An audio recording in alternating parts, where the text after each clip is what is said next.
Time is the silent river that carries us all.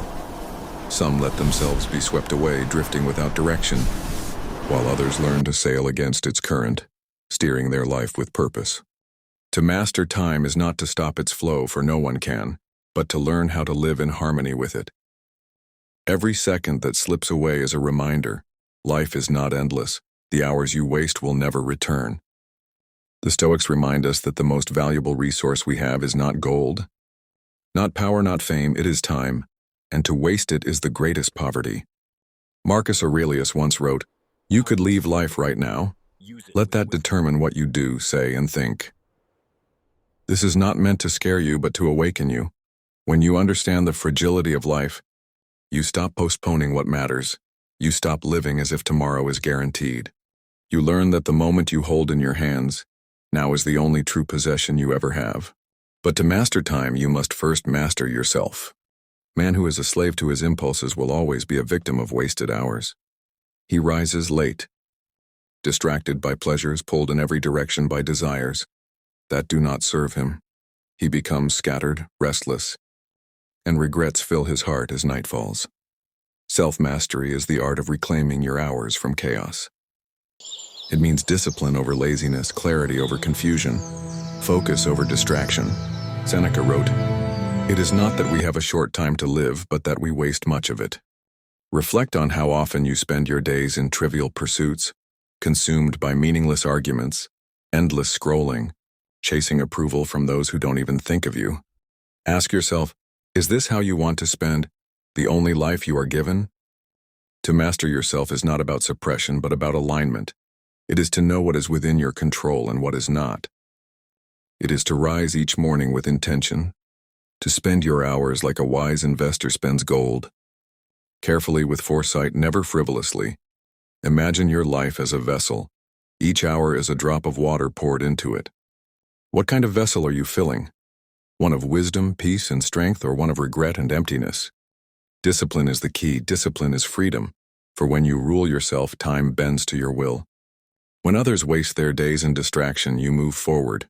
When others regret, you grow. To master time is to seize the day with clarity, to know that today is enough and to live it fully. Remember, you do not own tomorrow. You only own the choices you make in this very hour.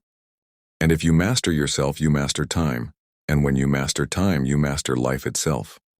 To master time is to master the art of being present. For the Stoics, time is not something to be hoarded, nor is it a commodity to be wasted on trivial pursuits. It is the very essence of life. Marcus Aurelius once reflected, "Do not act as if you had 1,000 years to live. Death hangs over you. While you live, while it is in your power, be good." These words are not a call to panic, but a reminder to act with intention. Every wasted moment is a moment stolen from our own becoming.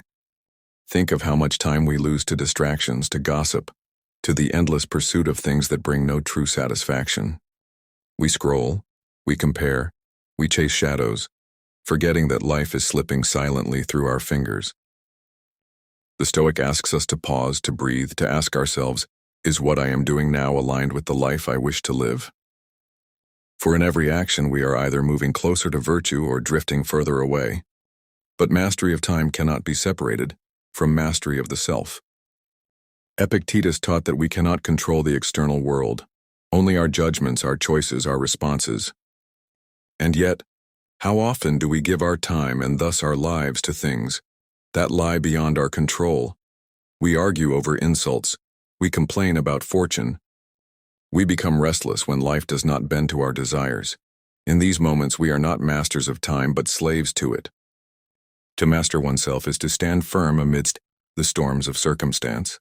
It is to choose calm when provoked, clarity when tempted, and patience when hurried. Seneca reminds us, "It is not that we have a short time to live, but that we waste much of it." Mastery of time is not about prolonging our days, but about infusing each one with meaning, with deliberate action, with attention to what truly matters. Consider how differently life unfolds when we see time as sacred. A single hour spent in reflection is worth more than a day lost in distraction. A moment of genuine presence with someone we love outweighs 1,000 empty conversations. When you master your time, you begin to experience its richness, not as something to endure, but as something to cherish. And so the path is clear. If you wish to rule your time, first learn to rule yourself. Guard your attention as you would your most precious treasure. Say no to what diminishes you. Say yes only to what strengthens your soul. Do not let others dictate the rhythm of your days. Live as if each sunrise were a gift, and each sunset a reminder that your time here is finite. For time and self are mirrors of one another. To lose one is to lose both. To master one is to master both. And in that mastery you will find freedom. Time is the most silent teacher of all. It does not speak, yet it leaves its mark on every face, every heart, every dream. We live as though we possess time, as if tomorrow is guaranteed, as if years are endless. But the Stoics remind us time is not ours to command. It flows whether we resist or embrace it. To master time is not to control its passage, it is to control ourselves within it. You see, hours and days do not bend to our will. The sun rises and sets regardless of our desires. What we can shape is how we stand in each passing moment. When you waste your hours on anger, resentment, distraction, you are not only wasting time, you are wasting life itself. For as Seneca once wrote, it is not that we have a short time to live, but that we waste much of it.